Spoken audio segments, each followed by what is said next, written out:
तो अगली बड़ी खबर आपको बता दें, स्कूल शिक्षा मंत्री के बयान पर जो बवाल मचा है वो अभी थमते हुए दिख नहीं रहा है। अतिथि शिक्षक सरकार के खिलाफ अब मोर्चा खोलने वाले हैं। गांधी जयंती पर प्रदेश भर के अतिथि शिक्षक भोपाल में जुटेंगे, यानी कि 2 अक्टूबर को प्रदेश भर के अतिथि शिक्षक भोपाल में आने वाले हैं और नियमितीकरण पर जो मंत्री के बयान है उस पर अतिथि शिक्षकों में चूंकि अब नाराजगी है तो वो सरकार को लेकर प्रदर्शन करेंगे।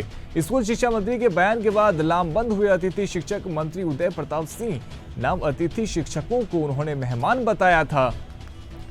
देखिए किस प्रकार से अब इसके बाद में प्रदर्शन जो है उसको लेकर भी अब शिक्षक ने ये साफ कर दिया है कि जो भी अतिथि शिक्षक हैं वो गांधी जयंती के अवसर पर प्रदेश भर के जितने भी अतिथि शिक्षक हैं वो भोपाल में जुटेंगे और प्रदर्शन करेंगे। तो लगातार जो बयान के बाद जो बवाल मचा था वो थमते हुए नजर नहीं आ रहा है। हमारे साथ ज्यादा जानकारी के लिए प्रखर जुड़ गए। प्रखर, स्कूल शिक्षा मंत्री के बयान के बाद जो बवाल मचा था वो थमते हुए नहीं दिख रहा। इससे पहले भी लगातार जो अतिथि शिक्षक है वो प्रदर्शन कर रहे थे और अब गांधी जयंती के अवसर पर प्रदेश भर के जितने भी अतिथि शिक्षक है वो भोपाल में आने वाले हैं। देखिए बिल्कुल रोहित, नियमितीकरण की मांग को लेकर अतिथि शिक्षकों का रोष जो है, गुस्सा जो है वो लगातार तो देखने को मिल ही रहा था। बीती 10 तारीख को हमें याद है कि किस तरीके से हजारों की संख्या में अतिथि शिक्षक राजधानी भोपाल में इकट्ठे हुए थे, सीएम हाउस घेरने की कोशिश की थी। हालांकि मंत्री राव उदय प्रताप जो स्कूल शिक्षा मंत्री, उनसे मुलाकात के बाद कुछ मांगों पर सहमति बनी और उसके बाद वो प्रदर्शन खत्म किया गया।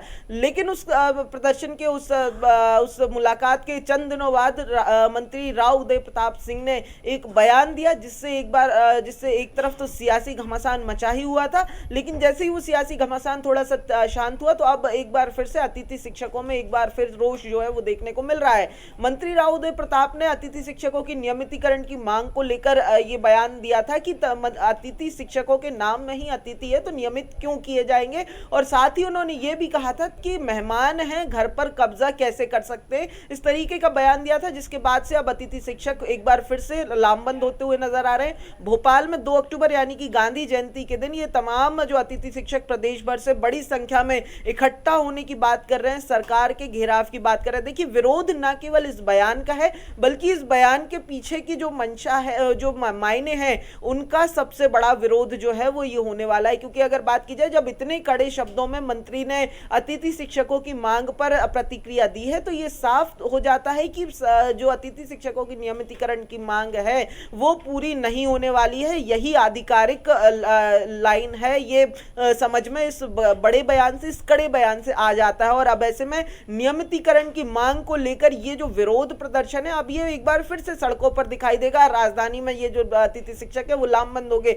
जब पिछले बार ये अतिथि शिक्षक यानी कि 10 तारीख को लामबंद हुए तो लगभग 10,000 की संख्या में ये जो है अतिथि शिक्षक पहुंचे थे, चक्का जाम करने की कोशिश की थी। अब इसी तरीके से अगर बात की जाए तो एक बार फिर से 2 अक्टूबर को प्रदेश भर के अतिथि शिक्षक बड़ी संख्या में भोपाल में एक बार फिर से इस बयान और इस फैसले दोनों का ही विरोध करते हुए नजर आएंगे। जी बिल्कुल प्रखर, अतिथि शिक्षक तो प्रदर्शन कर ही रहे हैं, लेकिन कांग्रेस पार्टी भी सरकार को लगातार घेरने की कोशिश कर रही है। विशेषकर जब मंत्री का इस प्रकार का बयान आता है तो उसको लेकर भी कांग्रेस पार्टी घेरने की पूरी कोशिश कर रही है।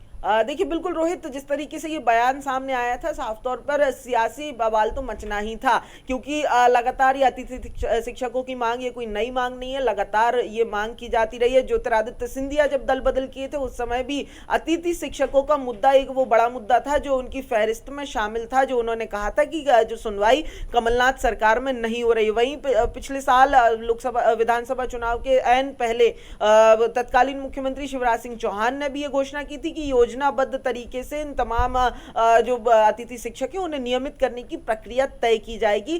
इसी कारण से अगर बात की जाए तो इन्हीं तमाम बयानों को लेकर अब कांग्रेस पार्टी सियासी तौर पर घेराबंदी करने में लगी हुई है। क्योंकि ये कहीं ना कहीं भारतीय जनता पार्टी की आधिकारिक लाइन के तौर पर देखा जा रहा है जो चुनाव के पहले दी गई थी। और इसीलिए कांग्रेस पार्टी एक तरफ तो उदय प्रताप सिंह जो मंत्री ने बयान दिया था उस पर माफी मांगने की मांग कर रही है, वहीं दूसरी तरफ ये जो घोषणा है, ये जो ऐलान है, ये जो फैसला है, इसको इन अतिथि शिक्षकों के साथ धोखा करार दे रही है। क्योंकि लगातार जिस तरीके से विरोध प्रदर्शन बढ़ते जा रहे हैं तो ऐसे में कहीं ना कहीं कांग्रेस पार्टी भी अब सियासी माइलेज इस मुद्दे पर भी लेने की कोशिश जो है वो करती दिखाई दे रही है। जी बहुत शुक्रिया प्रखर हमारे साथ में जुड़ने के लिए। तो देखिए भोपाल से आपको ये खबर बता रही है जहां पे स्कूल शिक्षा मंत्री के बयान पर अब जो बवाल है वो थमता हुआ नहीं दिख रहा है।